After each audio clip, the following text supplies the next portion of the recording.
গতকাল ছিল দিদিবাড়িতে কালী পুজো, তাই আমি বাবা জামাইবু সবাই মিলে গেলাম ঠাকুর আনতে।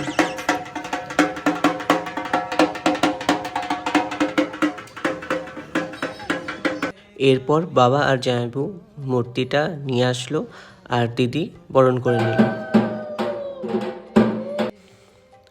বরণ করার পর মূর্তিটা পুজো স্থানে রাখা হলো। বাড়িতে কোনো অনুষ্ঠান হলে এই বাচ্চারাই সব থেকে বেশি মজা পায়।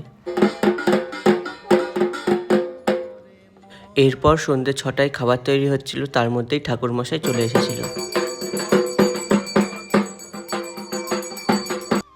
অনেক রাত হয়ে যাওয়ায় আমরা সবাই খেতে বসে গেছিলাম।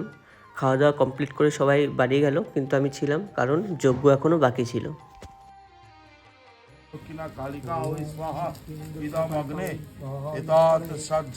ভিডিওটা ভালো লাগলে কমেন্টে জয় মা কালী অবশ্যই লিখবেন।